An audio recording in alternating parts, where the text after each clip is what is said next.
কিছুতেই বনিবনা হচ্ছে না দুই কংগ্রেসের। শীত অধিবেশনের শেষ দিনেও কংগ্রেসের তীব্র সমালোচনা তৃণমূলের। এই অধিবেশনেও কংগ্রেস প্রধান বিরোধী দলের ভূমিকা পালনে ব্যর্থ। সুর চড়িয়ে মন্তব্য করেছেন সুদীপ বন্দ্যোপাধ্যায়। শুধুই প্রিয়াঙ্কাকে প্রজেক্ট করছে কংগ্রেস, নিজেরাই বৈঠক করে সিদ্ধান্ত নিয়েছে কংগ্রেস, আর সেই সিদ্ধান্ত অন্য দলের ওপর চাপানোর চেষ্টা হয়েছে। বিস্ফোরক অভিযোগ সুদীপের। রীতি অনুযায়ী লোকসভার স্পিকারের ঘরে লোকসভার অধিবেশন সমাপ্ত হলে সব দলের নেতাদেরকে যেখানে ডেকে চা চক্করে আমন্ত্রণ জানানো হয়, সেটাও আমরা আজকে যোগদান করিনি। সুতরাং আমরা আমাদের ভূমিকাতে ঠিকই আছি।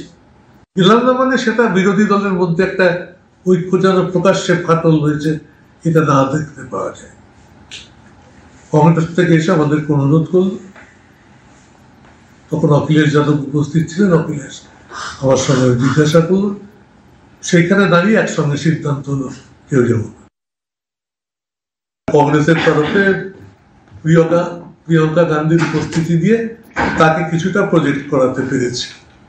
এটা হচ্ছে ওদের লাভ। বিরোধী দল হিসাবে যে ফ্লোর কোঅর্ডিনেশন কংগ্রেস করতে পারছে না, কংগ্রেস যে সিদ্ধান্ত নিজে নিচ্ছে সেটাই ইন্ডিয়া অ্যালায়েন্সের অন্যদের কাঁধে চাপিয়ে দিচ্ছে। তাই তৃণমূল কংগ্রেসের সিদ্ধান্ত ছিল, আমরা যথার্থভাবে যেটা মনে করব আমরা সেই কর্মসূচি গ্রহণ করব। আমরা আমাদের ভূমিকাতে ঠিকই আছি, কিন্তু আমরা ইন্ডিয়া অ্যালায়েন্সের সঙ্গে নিশ্চয়ই আছি। ইন্ডিয়া জোটে আরো চওড়া হলো ফাটল, এবং সুদীপ বন্দ্যোপাধ্যায় যে বক্তব্য আপনারা শুনলেন তাতে আরো অনেকটা পরিষ্কার হয়ে গেল এই মুহূর্তে তৃণমূল কংগ্রেসের সঙ্গে কংগ্রেসের দূরত্ব বেশ খানিকটা বেড়ে গেল। কারণ জাতীয় রাজনীতিতে কিছুতেই বনিবনা হচ্ছে না এই দুই কংগ্রেসের। শীত অধিবেশনের শেষ দিন, আর সেখানেও কংগ্রেসের তীব্র সমালোচনা তৃণমূল কংগ্রেসের। এই অধিবেশনেও কংগ্রেস প্রধান বিরোধী দলের ভূমিকা পালনে ব্যর্থ হয়েছে। সুর চড়িয়ে মন্তব্য সুদীপ বন্দ্যোপাধ্যায়ের। শুধুই প্রিয়াঙ্কাকে প্রজেক্ট করছে কংগ্রেস, নিজেরাই বৈঠক করে সিদ্ধান্ত নিয়েছে কংগ্রেস, সেই সিদ্ধান্ত অন্য দলের ওপর চাপানোর চেষ্টা হয়েছে। বিস্ফোরক অভিযোগ সুদীপ বন্দ্যোপাধ্যায়। সে বক্তব্য আপনাদেরকে শোনালাম, কিন্তু কোথায় যদি এইরকম একটা জোটের মধ্যে ফাটল ধরে তাহলে বিজেপির কাছে এটা একটা বড় অস্ত্র হবে তো বটেই। অবশ্যই সেই দিকটা যেমন নজর থাকবে, কিন্তু তার মধ্যে ইন্ডিয়া জোটের বাকি দলগুলি এই বিষয়টাকে কিভাবে দেখছে সেটাও অবশ্যই আমরা আলোচনা করব। আমাদের নয়াদিল্লি থেকে রিপোর্টার জ্যোতির্ময় কর্মকার সরাসরি রয়েছে। জ্যোতির্ময়, আমরা সুদীপ বন্দ্যোপাধ্যায়ের বক্তব্য শুনলাম, যেখানে কোথাও গিয়ে মনে হচ্ছিল যে জোটের মধ্যে যে ফাটল সেটা ভীষণভাবেই পরিষ্কার হয়ে যাচ্ছে। বাকি ইন্ডিয়া জোটের যে বাকি দলগুলো তারা কিভাবে দেখছে? দেখো, সংসদের শীতকালীন অধিবেশন শুরু হয়েছিল 25শে নভেম্বর, এবং 25শে নভেম্বর ইন্ডিয়া জোটের প্রথম বৈঠক ডাকা হয়েছিল। সেই বৈঠকে তৃণমূল কংগ্রেস তারা উপস্থিত থাকেনি, তারা কালীঘাটে মমতা বন্দ্যোপাধ্যায়ের নেতৃত্বে বৈঠকে তারা অংশগ্রহণ করেছে। আর একেবারে শীতকালীন অধিবেশনের প্রথম দিন থেকে তৃণমূল কংগ্রেস এবারে যে বিষয়টি বুঝিয়ে দিয়েছে যে ইন্ডিয়া জোটে তারা আছে, কিন্তু কংগ্রেসের নেতৃত্ব নিয়ে তাদের প্রশ্ন রয়েছে। তারা একাধিক ক্ষেত্রে সেই স্বতন্ত্র কর্মসূচি বা স্বতন্ত্র পথ তারা তাদের কর্মসূচির মধ্যে দিয়ে বুঝিয়ে দিয়েছে। আজ যখন শীতকালীন অধিবেশনের শেষ হলো, আজও কিন্তু তৃণমূল কংগ্রেস সেই বিষয়টা স্পষ্টভাবে তারা বুঝিয়ে দিল। যখন আম্বেদকর ইস্যুতে ইন্ডিয়া জোট তারা একসঙ্গে লাগাতার তারা আজকে কর্মসূচি পালন করছে, বিক্ষোভ অবস্থান করছে, তৃণমূল কংগ্রেস সেই অবস্থানে যোগ দিল না, তারা গতকালও দেয়নি। আম্বেদকরের স্ট্যাচুর নিচে দাঁড়িয়ে তারা আলাদা করে তারা আজকে কর্মসূচি পালন করলেন। কিন্তু যেটা গুরুত্বপূর্ণ, লোকসভার স্পিকার সুদীপ বন্দ্যোপাধ্যায় তিনি যে প্রশ্ন তুলেছেন তা যথেষ্ট তাৎপর্যপূর্ণ। তিনি বলছেন কংগ্রেসের ইন্ডিয়া জোটকে ধরে রাখার ক্ষেত্রে তাদের ভূমিকা নিয়ে প্রশ্ন রয়েছে, ফ্লোর কোঅর্ডিনেশনে তাদের ভূমিকা নিয়ে প্রশ্ন রয়েছে। চলতি এই সেশনে বিরোধী দল হিসেবে, মুখ্য বিরোধী দল হিসেবে কংগ্রেস তার দায়িত্ব পালন করতে পারেনি। তারা এই সেশনকে শুধুমাত্র প্রিয়াঙ্কা গান্ধীকে প্রজেক্ট করার জন্যই ব্যবহার করেছে। এই অ্যালিগেশনগুলো শুধুমাত্র এই সেশনের জন্য তাৎপর্যপূর্ণ নয়, আগামী দিনে ইন্ডিয়া জোটের অভ্যন্তরে কংগ্রেসের সঙ্গে তৃণমূলের সম্পর্ক কী হবে এবং তার উপর নির্ভর করেই ইন্ডিয়া জোটের সামগ্রিক চালচিত্র কতটা কি ধরনের থাকবে সেই প্রশ্নগুলো কিন্তু থেকেই যাচ্ছে। কারণ শুধু তৃণমূল নয়, এর পাশাপাশি অখিলেশের সমাজবাদী পার্টি তারাও কিন্তু এবার কোনো বৈঠকে যোগ দেয়নি। বেশ নজর থাকবে জ্যোতির্ময়, অনেক ধন্যবাদ তোমায়। জগন্নাথ চট্টোপাধ্যায়ের সঙ্গে আমরা এই মুহূর্তে সরাসরি যোগাযোগ করতে পেরেছি। জগন্নাথবাবু, যে বক্তব্য আমরা শুনেছি একটু আগে সুদীপ বন্দ্যোপাধ্যায়, যেখানে তিনি পরিষ্কারভাবে প্রিয়াঙ্কা গান্ধীকে কোথাও গিয়ে এন্ডোর্স করতে গিয়ে কংগ্রেসের তরফ থেকে তার কংগ্রেসের ব্যর্থতা নিয়ে তিনি প্রশ্ন তুলেছেন। ইন্ডিয়া জোটের মধ্যে ফাটল চওড়া হচ্ছে, আপনি কিভাবে দেখবেন? ইন্ডি জোটে কবে ফাটল ছিল না? ইন্ডি জোটের পিন্ডি তো বরাবরই চটকে দেওয়া গেছে। পাটনায় লিট্টি চোখা, ব্যাঙ্গালোরে ইডলি ধোসা বা মুম্বাইতে পাও ভাজি খাওয়ার পরেও তো জোটের না কমন মিনিমাম প্রোগ্রাম ছিল, জোটের কোনো নেতা ছিল। তো লোকসভা ভোটই তো ছন্ন ছাড়া ভাবে গেছে। জোটটা তো লোকসভা ভোটের পর ভেঙেই গেছে। আর জোটের কোনো অস্তিত্ব আছে নাকি? কিসের ফ্লোর কোঅর্ডিনেশন? কারা করবে? কে নেতা? তো এই যখন ওদের নেতা নেই, কমন মিনিমাম প্রোগ্রাম নেই, কোনো বৈচারিক দৃষ্টিভঙ্গি নেই, কোনো আদর্শগত মিল নেই, প্রত্যেকের হচ্ছে পরিবারবাদী, দুর্নীতিগ্রস্ত এবং তুষ্টিকরণের দল। তারা কোনো একটি স্বার্থে তারা একজোট হয়েছিল, হওয়ার চেষ্টা করছিল যে নরেন্দ্র মোদীকে প্রধানমন্ত্রীর পদ থেকে সরাতে হবে। পরপর তৃতীয়বারের জন্য বিফল হয়েছে। ফলে জোটের তো কোনো অস্তিত্বই আমরা দেখছি না।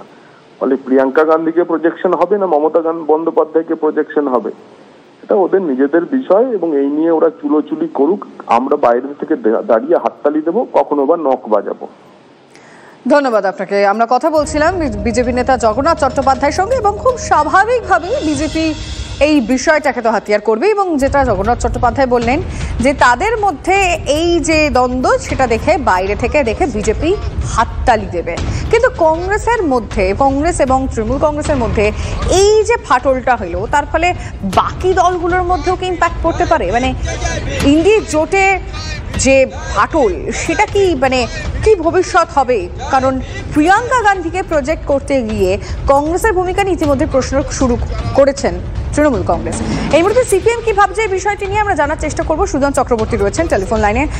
সুজন বাবু, সুদীপ বন্দ্যোপাধ্যায় সরাসরি কংগ্রেসের ভূমিকা নিয়ে প্রশ্ন তোলেন। ইন্ডি জোট তাহলে কোন জায়গায় পৌঁছচ্ছে? সুদীপ বাবু কি বলেছে তাই নিয়ে আমার রিয়াকশন দেওয়ার মতন কিছু নেই, এটা সবাই জানে। আমরা বারবার বলেছি তৃণমূল আইএনডিআইএ ব্লকের মধ্যে আছে কিন্তু নেই। আইএনডিআইএ ব্লকের মধ্যে আছে যাতে আইএনডিআইএ ব্লকের মধ্যে নানান রকম সমস্যা সবসময় তৈরি করে আসলে বিজেপিকে সাহায্য করা যায়। এটা তো আমরা ইলেকশনের সময় থেকেই বলছি। যেখানে তৃণমূল আছে সেখানে তৃণমূল আইএনডিআইতে নেই, তৃণমূল যেখানে নেই সেখানে তৃণমূল আছে কি না এই প্রশ্নটা কোনো অর্থই হয় না। ফলে যে কোনো প্রসঙ্গে ফ্লোরে কোঅর্ডিনেশন সহ নানানবিধ পরিকল্পনা। আচ্ছা সুজন বাবু, বুঝলাম আপনার বক্তব্য পরিষ্কার হয়েছে যে বলছেন তৃণমূল থেকেও নেই, কিন্তু সুদীপ বন্দ্যোপাধ্যায়ের যে বক্তব্যটা, আমি এবার আপনার রিয়াকশন এই বিষয়ে জানতে চাই। আপনি কি মনে করেন কংগ্রেস নিজেদের সিদ্ধান্ত বাকি দলগুলোর ওপর চাপিয়ে দিচ্ছে কোথাও গিয়ে প্রিয়াঙ্কা গান্ধী বড়রাকে প্রজেক্ট করতে গিয়ে? কংগ্রেস কাকে প্রজেক্ট করবে সেটা তো অবশ্যই কংগ্রেসেরই ব্যাপার। কংগ্রেস কাকে প্রজেক্ট করবে সেটা অন্য দলের সাবজেক্ট নয়। কংগ্রেস দলের মধ্যে কাকে নেতা বানাবে এটা অ্যাবসলিউটলি কংগ্রেসের ব্যাপার।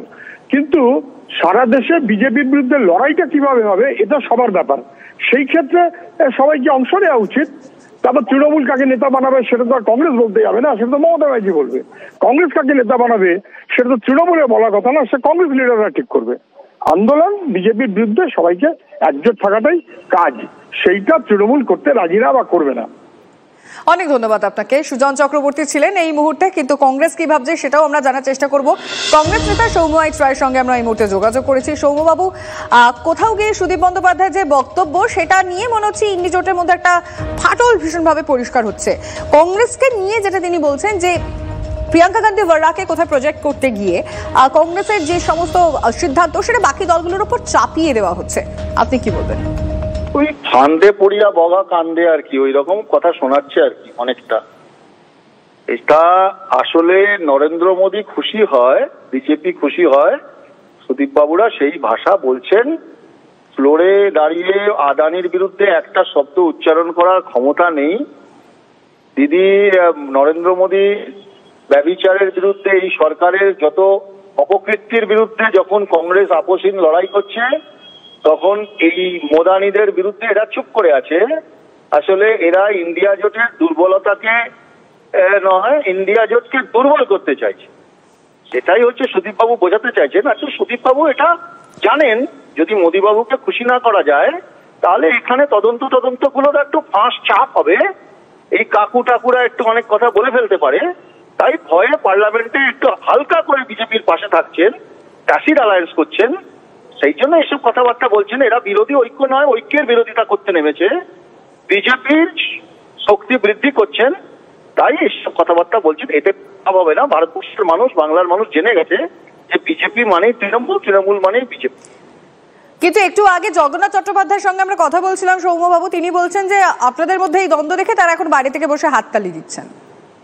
একটু ওদের কথা বলে আমাদের ওরা ছেড়ে দিন না, ওনাকে জিজ্ঞাসা করুন, জগন্নাথ বাবুকে জিজ্ঞাসা করুন যে এত বিপ্লবের কথা না বলে বলুন 11 বছরে যে কেন্দ্র সরকারের যে তদন্ত সংস্থাগুলো বাংলা দুর্নীতির তদন্ত হচ্ছে তাগুলো দিনের আলো কেন? বেশ বেশ বুঝতে পারলাম, অনেক ধন্যবাদ আপনাকে।